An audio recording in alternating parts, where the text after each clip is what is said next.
बोल साचे दरबार की जय। बोल श्री विष्णु भगवान की जय। बोल बैसाख मातम की जय। बैसाख मास मातम भाषा कथा। हाथ जोड़ विनती करूं, धरूं चरण में शीश। ज्ञान भक्ति मोय दीजिए परम पिता जगदीश। मैं अपराधी जन्म का लख शक भरा विकार। तुम दाता दुख भंजना मेरी करो संभाल। क्या मुख लय विनती करूं, लाज लगे अति मोय। तुम देखत अवगुण करूं, कैसे भाऊं तोय। दुर्गा दुर्गति दूर करो, मंगल कर सब काज। मन मंदिर उज्ज्वल करो, कृपा करके आज। सब कुछ दीना आपने, क्या भेंट चढ़ाऊं नाथ। नमस्कार की भेंट लो, जोड़ूं मैं दोनों हाथ। नमस्कार की भेंट लो, जोड़ूं मैं दोनों हाथ। बोल साचे दरबार की जय। कथा प्रारंभ होत है। विराजो श्री हनुमान, राम ते लक्ष्मण जानकी। सदा करो कल्याण, सियावर रामचंद्र की जय। पवन सुत हनुमान की जय। मेरे श्री गुरु महाराज की जय। बोलो भाई सब संतन की जय। बोल श्री विष्णु भगवान की जय। बोल बैसाख मातम की जय। 5वां अध्याय।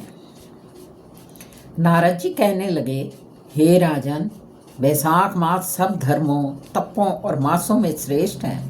ये मैं तुमसे कहता हूँ कि जब युग समाप्त हो जाते हैं तथा प्रलय काल में भगवान अनेक से एक होकर सब जीवों को अपने उदर में समेटकर समुद्र में शयन करते हैं, तब इस प्रकार कल्प के बीतने पर वेद भगवान को जगाते हैं और भगवान अपने उदर में स्थित जीवों की रक्षा करते हैं तथा उन्हें अपने अपने कर्मों का फल देने के लिए सृष्टि की रचना का विचार करते हैं। उनकी नाभि से त्रिलोकी का आधार रूप सुवर्ण में कमल उत्पन्न होता है। उस कमल से विराट रूप ब्रह्मा उत्पन्न हुआ। फिर सत्य, रज और तम उत्पन्न हुए और गुण, प्रकृति, मर्यादा तथा भुवनों के स्वामी रचे।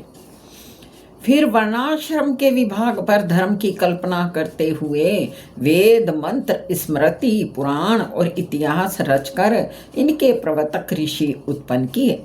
अलग अलग वर्णों के धर्म निर्माण किए। प्रजा अपने धर्म में यथोचित लगी हुई है या नहीं, ये देखने के लिए साक्षात अंतर्यामी भगवान डर दिखाने और परीक्षा के निमित्त अवतार धारण कर स्वयं इस संसार में आए। वर्षा काल में कई कीचड़ में फंसकर यथोक्त धर्म कार्य नहीं कर सकते। शीत में वतादि से दुखी होकर ठीक से धर्म पर नहीं चल सकते। शरद ऋतु में ठंड के मारे प्रातःकाल नहीं उठते, इससे बड़ा दुख होता है। इस कारण भगवान ने संपूर्ण पापों के निवारण के लिए बसंत ऋतु बनाई। ये ऋतु स्नान, दान, यज्ञ, क्रिया और सब भोगों के लिए अनुकूल है।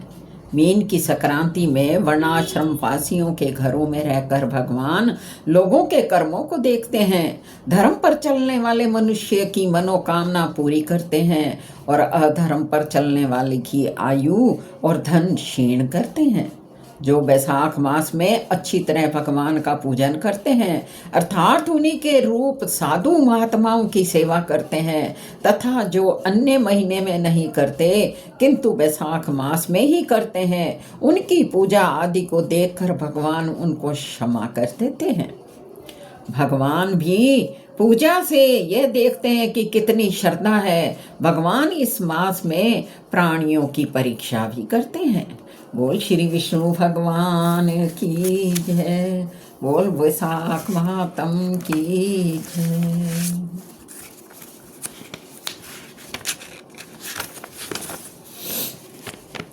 बैसाख महीने में बांदरी की कहानी सुननी चाहिए। एक राजा था जो बैसाख महीने में खूब सवेरे उठकर रोजाना गंगा जी नहाया करता था। राजा का हुक्म था कि मेरे से पहले कोई गंगा जी नहीं नहावे। एक बांदरी रोज राजा से पहले नहा लेती थी। राजा जब नहाने जाता तो उससे पानी हिलता डुलता देखकर राजा को शक हुआ कि मेरे से पहले कोई नहाता है। राजा ने पहरा लगा दिया। गंगा किनारे एक पेड़ था जिस पर एक बांदरी बैठी रहती थी, जो राजा के नहाने के पहले ही नहाकर फिर पेड़ पर बैठ जाती थी। इस तरह नाते नाते बैसाख पूरा हो गया। एक दिन बांदरी को सिपाहियों ने देख लिया और राजा के पास ले गए और बोले, आपसे पहले बांदरी नहाती थी। राजा का प्रण था कि जो भी लुगाई मेरे से पहले नहाती होगी उसी के साथ मैं विवाह करूंगा। इसलिए राजा ने बांदरी से विवाह कर लिया। बैसाख नहाने के पुण्य से बांदरी के गर्भ रह गया। पूरे महीने हो गए। तब बांदरी ने राजा से पूछा कि बच्चा होने के समय मेरे को क्या करना है। तब राजा ने महल में टाली बंधवा दी और कहा कि जब तेरे दर्द लगे तब टाली बजा देना, तब मैं आकर के सब बंदोबस्त कर दूंगा। राजा की और भी रानियां थी जिनके कोई औलाद नहीं थी। बांदरी का बच्चा होने का सुनकर उनको नहीं सुहाया। टाली बंधी देखकर बांदरी से रानियों ने पूछा कि ये टाली क्यों बांधी है। तब बांदरी बोली कि बच्चा होने के समय राजा को बुलाने के लिए। रानियां बोली कि एक बार बजा के तो देख। तब बांदरी ने टाली बजाई और राजा आ गया। आकर पूछा तो बांदरी बोली कि रानियों के कहने से टाली बजाइए।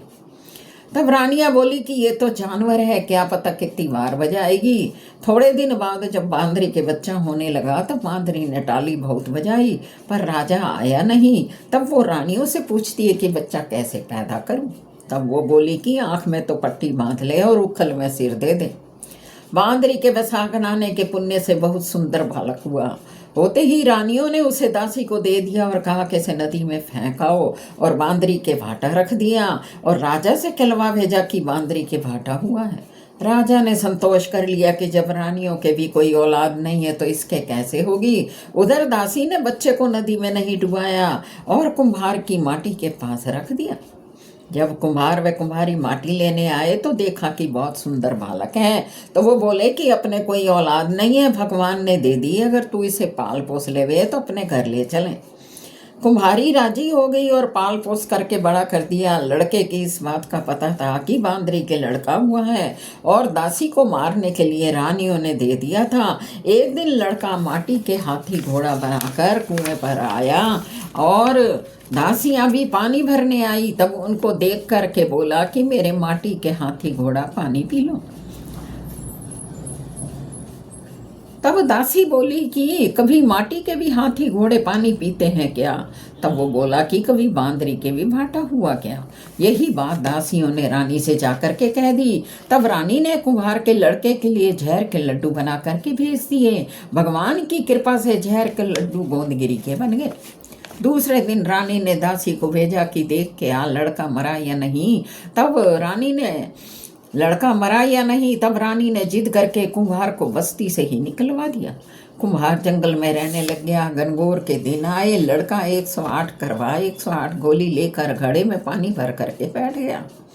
जब राजा की और साहूकार की बेटियां गनगौर की माटी लेने आई तब पहले बगीचे में खेलने झूलने लगी। खेलते खेलते उनको प्यास लगी। तब लड़के से पानी मांगने लगी।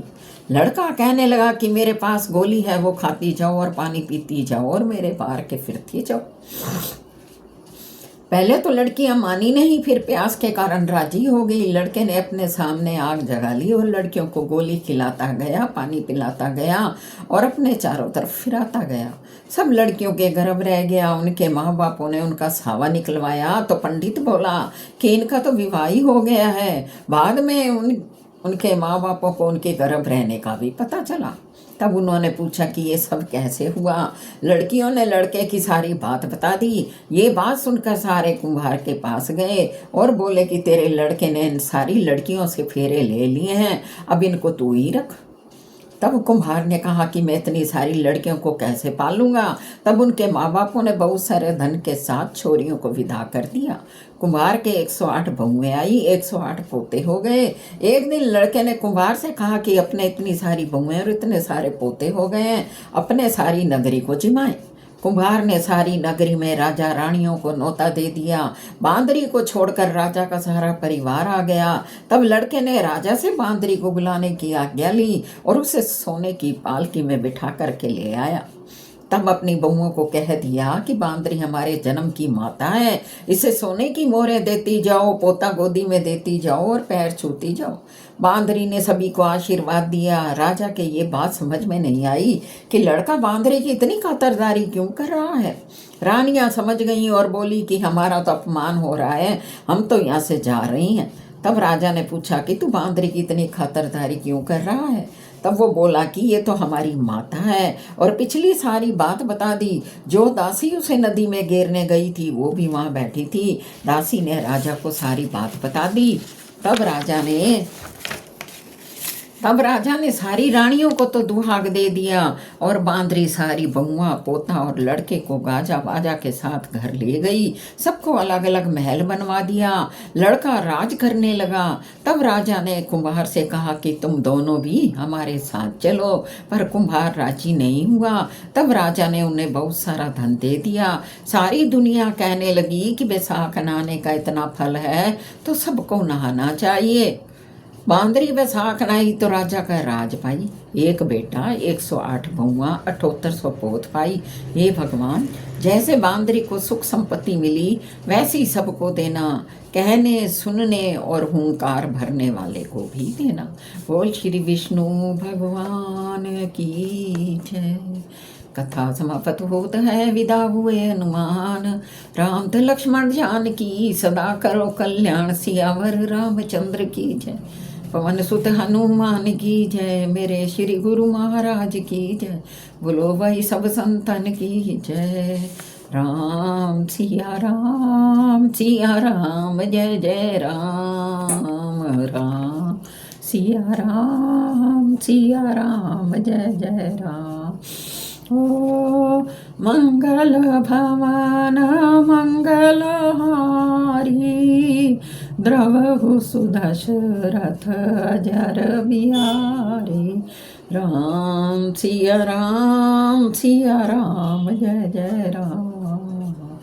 राम सिया राम जय जय राम।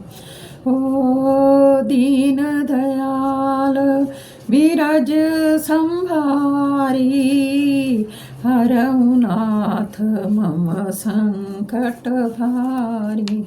राम सिया राम जय जय राम। राम सिया राम जय जय राम। ओ मंगल भवन मंगल हारी, उमा सहित जय जपत मुरारी। राम सिया राम जय जय राम। राम सिया राम जय जय राम।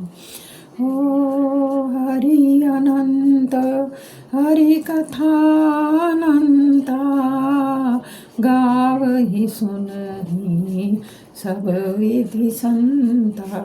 राम सिया राम जय जय राम।